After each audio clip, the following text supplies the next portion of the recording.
film are we here supporting today? It's my film. It's filmed The Marked, and it was in the Sci-Fi block, which is screened today.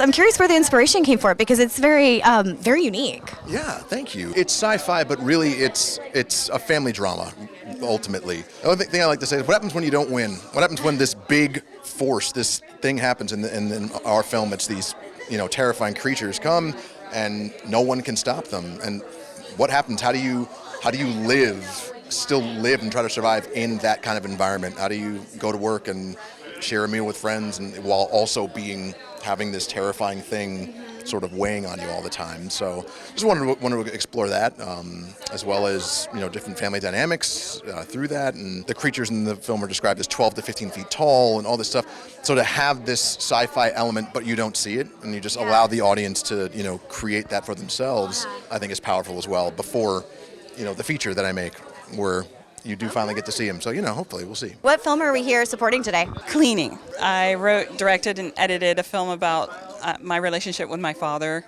before he passed away, and how hard it was to get his stories out of him, because I'm a storyteller, and I was always trying to talk to him, but he didn't know how to talk to me, so he just wouldn't talk. But I love my dad, and he loved me, but it was just this very frustrating relationship. And since he lived with me for 10 years before he passed away, and that's just fraught with a lot of complicated emotions.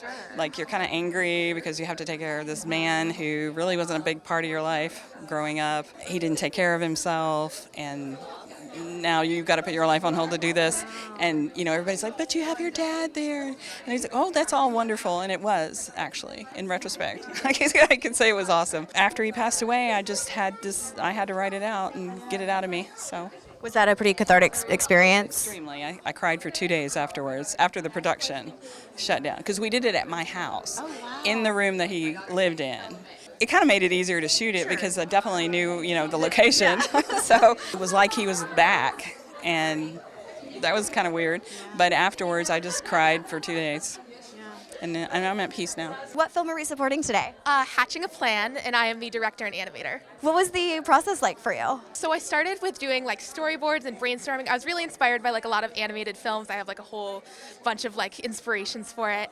And then I did a rough animation, and then I just animated it and edited it myself. So when you say animated, is it a hand-drawn animation? Is it a digital animation? I hand drew it, but I did it on Procreate. So I hand drew all the backgrounds and animated everything myself. That's an incredible talent. Wow. During the pandemic, I started testing out animation, and I decided I wanted to make a film.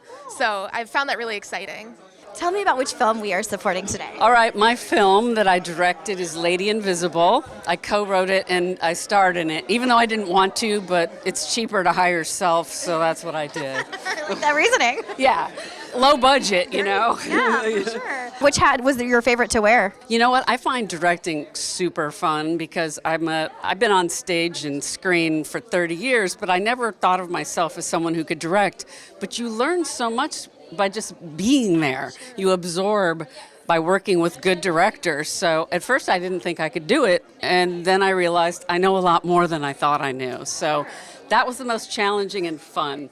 Because then also, as a director, you don't have to worry about your lipstick or your hair doing funny, weird things, and how fat you are. Although I was on stage too, I was on the screen too, so ultimately it was very weird. I did my own special effects.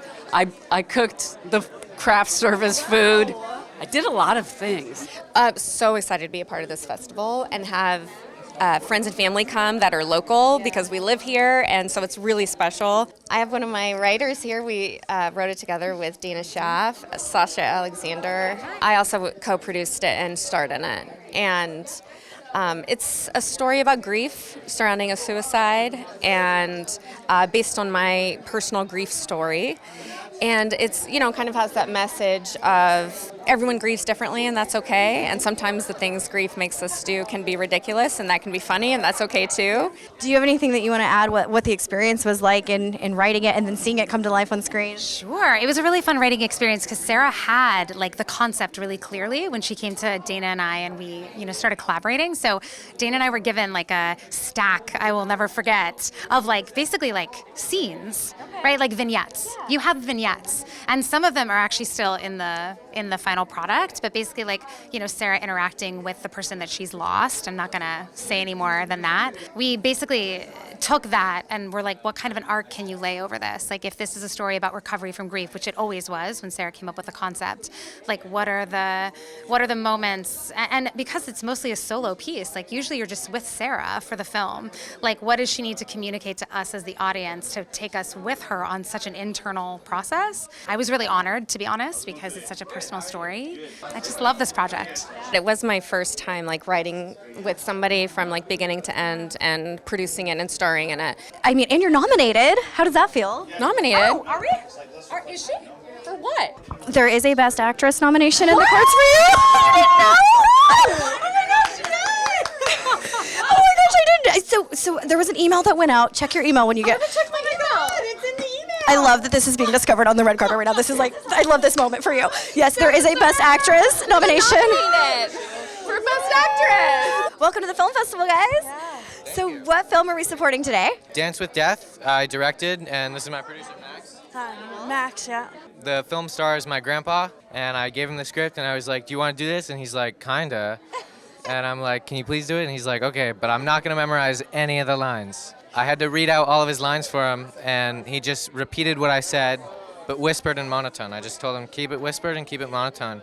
So he'd end up speaking a little bit like this. Do you have anything you want to add? Yeah, I was just really inspired by Isaiah's vision because he really knows what he's doing. He's really confident, and yeah, it was just really great working with him. Welcome to the Burbank International Film Festival. Yeah, what film are we here supporting today? Bleeding Gray. So I was the director, writer, and executive producer. I was producer and editor. My name is Heidi Appe, and I played Mama. I'm Connor Sheffield. I did the music. I was the composer. I'm Robert Evan Flores. I was a creative director. Do you guys have a favorite moment from production that stands out to you as the most memorable or magical? Late nights with these guys working. So welcome to the film festival. Yeah, what are we supporting? What film today? Honestly, all of them. I love to see. Yeah, no, I mean, it's the only answer. I'm just here to see all of them. I love movies. I love, seeing what people have to create, they have to offer. So that's why I'm here. Are you a performer yourself? Yes, I do. I'm an actor, model. I do music as well. Where can our audience find your work? So you can find me work on at the Micchi Berry on Instagram. Micchi is spelled a little weird. It's M-I-C-C-H-I. Don't ask me. My parents. That's Blame it on the parents. Yes, blame it on the parents. But yes, you can find me my IMDb, my social media, just anything if you're online. My name's Derian. I'm the judge for the music score entries. So I did all the judging for the festival for the music.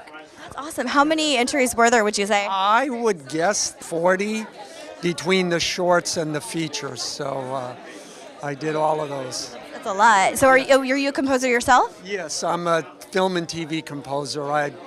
Most recently I did music on Madam Secretary.